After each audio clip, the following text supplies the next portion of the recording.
Alright, my correct people, and welcome back again to Anointed Lady TV. You know as dey be now, I don come again with another ogbonge and legitimate informate wey I go like share give all of una. One of the koko wey I bring come for you be say the Senate now on Tuesday they don still adjourn their plenary till May 7th. Say their chamber still dey under renovation till they never finish their renovation. Dey see matter, my correct people.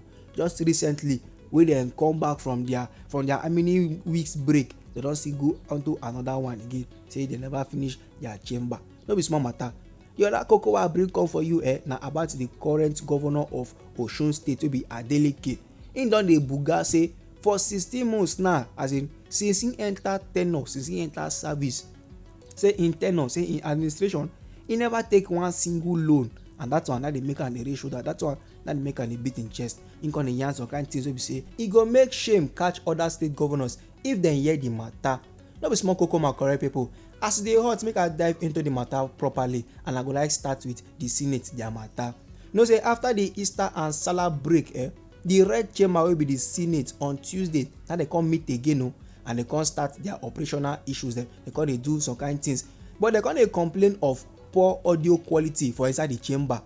After 6 weeks now wey they don dey on break, the senators they come resume inside their newly renovated chamber, and this particular chamber, my correct people, e don dey under reconstruction for 2 years. Na just recently, na just yesterday that dem open am, and they come dey preside over some kind sections. Then the deputy senate president wey be Jibrin Barau, him come dey announce the adjournment till May 7th, so that they go allow the finalizing of the ongoing work for inside the chamber and the poor audio quality wey they come dey talk about. No be small matter, my correct people. According to how him take yarn am, he say some finishing touches dem now need to be done for inside the chamber, so they go come give them some more time. Say Wednesday now na workers day, so they no go like do meeting on Wednesday, so they go like give the people wey dey work now Thursday till Monday to finish everything. Then they go come meet again for inside Tuesday wey be May 7th. And my correct people know say I will not give you report now. Say inside yesterday wey be Tuesday, wey the senators just meet after how many weeks break, they come dey get quarter, they come dey fight because of seating arrangement. Well done say where dem sit down they no like am, all this kind of stuff. E come make mature men come dey quarrel for themselves, understand? And those kind of things now no be better record, you know. But the truth of the matter be say, as I'm talking to you right now, they don say adjourn till next week Tuesday wey be 7th. And my correct people, before they adjourn till May 7th, you know say they be talk small on top Abdul Ningi matter. You know say some kind fake report will they come up now say Abdul Ningi don go settle for back with the Senate president wey Godswill Akpabio. Say like this now, Abdul Ningi go show resume for inside the Senate, you know. But you know say suspension of 3 months still dey on top the man head though. But now the spokesperson of the Senate, he don come outside on the yarn say nothing like that though. Say you no get any kind of backdoor arrangement wey dem do. Say as all the senators they take combine together, they give Abdul Ningi suspension, and so all of them go take combine together, they remove the suspension. But if the man now come the Senate come plea, anytime wey dem assemble again, say dem fit torchlight im plea based on im merit, based on the things wey e don accomplish. So if dem say e go well and e make sense, dem fit think of to dey remove im suspension before the 3 months. Na so the Senate dem take yarn. Now make I dey like tell country people say make dem comot body from fake news. Make dem comot body from fake news, make dem dey lis ten to Anointed Lady TV wey be say we dey only give ogbonge and legitimate news on wetin dey sup for inside the country Nigeria.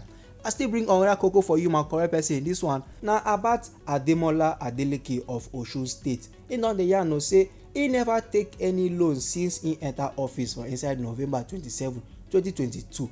Governor Adeleke now dey yarn this one for inside the 2nd edition of the Ipade Imole. This na forum wey be say im give stewardship to the people of the state on Tuesday for inside Ile-Ifa. The governor come dey yarn say a decision not to take any loan to finance project, say im dey in line with im pledge to govern with available resources only. Say im go like wan tell everybody say for inside in governance activities so far, say he never borrow shishi, he never borrow one single kobo. He said this na in line with him pledge to govern within the available resources. He go govern with the things wey he get, he no go like one borrow. And this na sake of the liabilities wey they inherit from the previous government. So if person now don dey cap say his administration don borrow money, make another person tap that person dey cap that careless talks, make him comot body say na lie in dey lie. No be small koko, my correct people. The governor of Osun State now will be Ademola Adeleke. He come use the opportunity come dey talk on the achievement, come dey talk on top the things and things wey he don do for inside various sector for inside Osun State. Like this now, Adeleke come dey yarn o say in administration e don dey reposition the mining sector o, and e don also set up task force to go torchlight any illegal mining for inside the state.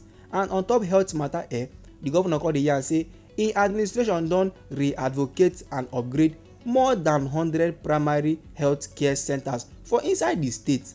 And e come still cap my correct people say more than 50,000 persons now don benefit from the Imole medical outreach with free enrollment of 29,000 pensioners for inside the state health insurance scheme.